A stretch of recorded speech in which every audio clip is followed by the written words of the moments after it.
This lady picked up her car from the repair shop, but when she saw the mechanic's dirty hands, "Don't touch my car with those filthy hands. You people are so disgusting." The young mechanic stepped back. "I'm sorry, ma'am. I was just trying to show you what we fixed." She rolled her eyes. "I don't need explanations from someone like you. Just stay away from my car." Other customers stared as she drove off. The mechanic's boss walked over. "That woman was so rude to you. Why didn't you say anything?" The mechanic sighed. "He's going through enough already." Later that evening, the lady's phone rang. "Ma'am, this is the hospital. Your son was in an accident. He's in surgery now." She rushed to the hospital, panicking. At the front desk, she asked, "My son, is he okay?" The nurse smiled. "Yes, he's fine. A young man saved his life. He pulled your son from the burning car before anyone else could help." "Who was it? I need to thank him." The nurse pointed down the hall. "That's him right there." The lady turned and froze. It was the mechanic from the shop. "You saved my son's life after how I treated you." He smiled gently. "Every life matters, man. Drop a heart of kindness, always wins." A young girl stood nervously behind the register, her hands trembling as she scanned items. It was only her second week, and the busy supermarket made her anxious. When she accidentally scanned an item twice, the woman in front of her exploded. "How hard can this job be? You're wasting everyone's time!" she yelled, causing the cashier's eyes to well up with tears. Just as the girl was about to crumble, a customer behind her intervened. "You don't have the right to treat her like that. She's doing her best." The rude woman, stunned, stormed off. The cashier managed a weak smile, grateful for the support, but then noticed the woman's badge. It was from the same supermarket, a senior manager sent to evaluate how new hires handled stress. Later, she was called into the office. Expecting the worst, she was surprised when the manager praised her for keeping her composure. "You didn't quit when it got tough. You passed the test." The girl left with a newfound understanding. Challenges often disguise themselves as unfair situations, but how you respond defines you.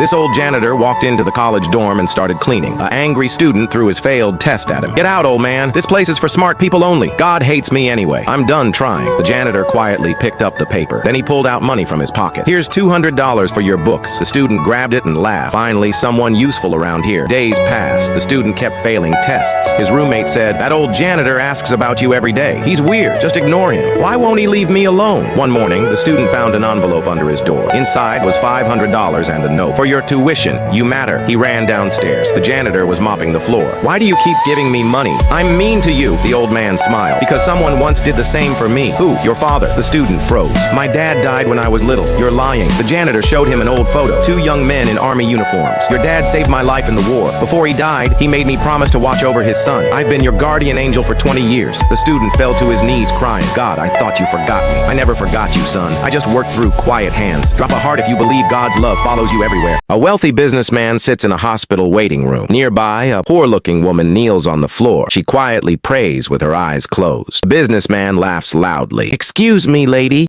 This is a hospital, not a church. Get up." The woman ignores him. She continues praying. The businessman gets angry. He pulls out his phone. He takes a photo of the woman. "This is going viral. Look at this crazy homeless woman praying in a hospital." He posts it online with mean words. A nurse walks by. She sees the woman. The nurse smiles and gives her a warm blanket. "Here you go, ma'am. Stay comfortable." The businessman stands up. "Hey, why are you helping her? I've been waiting here for an hour. No one gave me a blanket." The nurse walks away without answering. The businessman's phone rings. His assistant calls. "Sir, our biggest client just canceled. They saw your social media post. They said you're disrespectful." His face turns red. The businessman walks over to the woman. "You're making me lose money. Your stupid praying is cursing me." He throws his coffee cup near her. "Wake up. God isn't real. Money is real. Look at all this cash." He waves his wallet. The woman opens her eyes. She looks at him calmly. "I'm praying for my daughter. She's in surgery right now." "So what? I'm here for my mother's surgery, but I don't waste time praying. Prayer doesn't save lives. Money does. I paid the best doctors." Just then, a doctor in a white coat walks in. He sees the businessman yelling. "Sir, please be quiet. This is a hospital." The businessman turns around. "Do you know who I am? I own 3 companies. I donate money to this hospital." The doctor looks at the poor woman. "Ma'am, your daughter's surgery went perfectly. She's going to be okay." The woman cries with joy. "Thank you, doc. Thank you, God." The businessman laughs. "See? The doctor saved her, not your prayers." The doctor's face gets serious. "Actually, sir, I'm also the doctor for your mother." The businessman smiles. "Good. And you know I paid you extra money." "Yes, but your mother's surgery was delayed. We found complications. She needs more tests. The businessman's smile disappears. The doctor continues. And sir, I'm also the hospital director. I saw your post online. We're refunding your donation.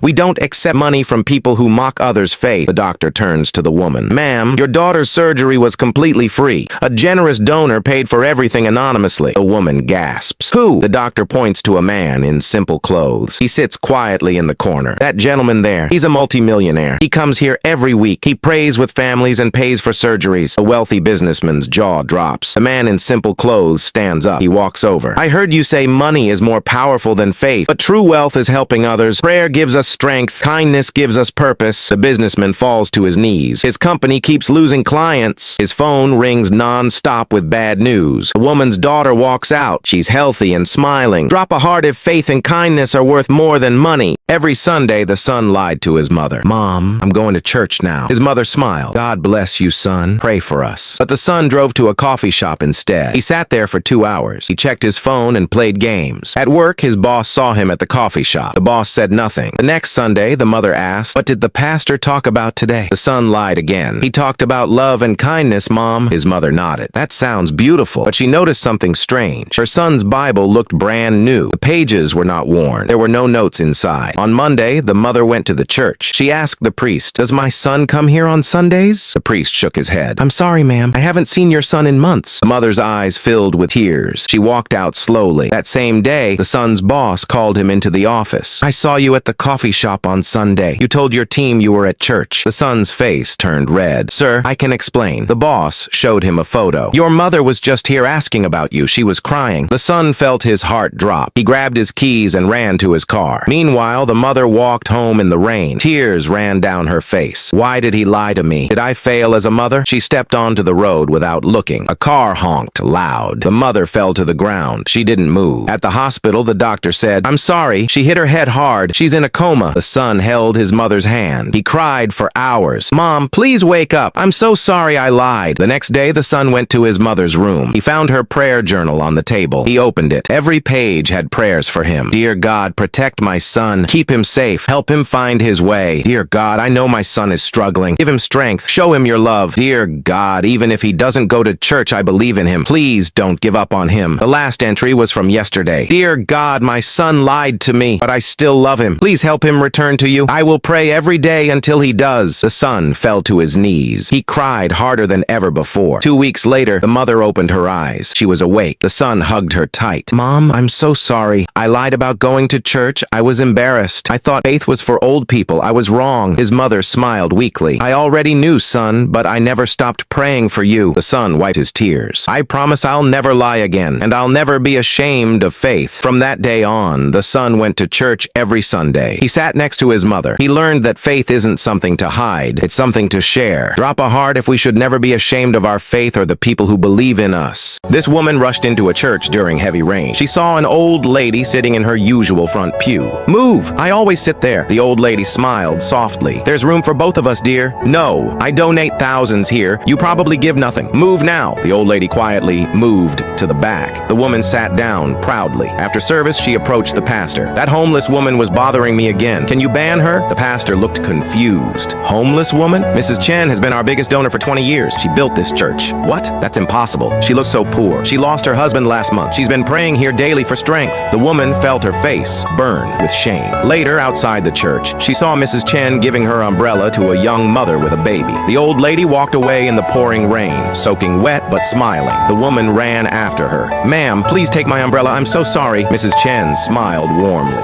God teaches us through every encounter, dear. Comment yes if you believe God tests us through others. This elegant woman in designer clothes walked into the small chapel. The old priest smiled. Welcome, ma'am. We're collecting for the orphanage roof repair. She pulled out her phone, showing expensive jewelry. I'll donate $1,000, but only if you remove that ugly woman first. She pointed to a scarred lady praying quietly. The priest was shocked. Ma'am, everyone's welcome in God's house, not people like her. The rich woman snapped. She's probably diseased. I have standards. The scarred woman overheard and started to leave, but she stopped and pulled out a small envelope. Father, this is for the children. The rich woman laughed. What could someone like you possibly give? The priest opened it. $5,000 in cash. Everyone gasped. Ma'am, the priest said gently. How did you? I sold my late husband's wedding ring, the scarred woman whispered. The kids need a roof more than I need memories. The rich woman's face went red. "This is impossible." She stormed toward the door. The priest called out, "Your donation, ma'am?" She froze, then quietly left without giving anything. The scarred woman smiled peacefully. "God sees the heart, not the face, Father." Later they learned she'd been homeless for months, keeping the ring as her only treasure. True faith isn't measured by wealth, but by sacrifice. Comment yes if real faith comes from the heart. Young boy sits alone at lunch, stomach growling. He stares at other kids eating. "Why don't you eat, Tommy?" his teacher asks. "I'm not hungry, Miss Chen." That night, Tommy's dad comes home exhausted. "Sorry, buddy, no dinner again. Mr. Wang didn't pay me for fixing his store." Tommy hugs him. "It's okay, Dad." Next day, Tommy finds a fat wallet outside Mr. Wang's shop. Inside, $2,000 cash and Mr. Wang's ID. His friend Jake whispers, "Keep it. Mr. Wang is so mean to your dad. He deserves it." Tommy stares at the money. His stomach hurts from hunger. Tommy walks into Mr. Wang's shop. "What do you want, kid?" Mr. Wang snaps. "I found your wallet, sir." Tommy hands it over. Mr. Wang snatches it, counts the money. "You didn't steal any?" "No, sir." "Good. Now leave." "No, thank you." "Nothing." Miss Chen watches from outside, shocked. That evening, Miss Chen knocks on their door with groceries and an envelope. "Tommy, I told the principal what you did. The school collected money for your family, and I called the labor board about Mr. Wang not paying workers." Dad's eyes fill with tears. "Son, why did you return it?" Tommy smiles. "You always say being honest is more important than being rich." Mr. Wang gets fined $10,000 for labor violations. Tommy and Dad share a real meal. "Proud of you, son. God's timing is never wrong. Drop a heart if you agree."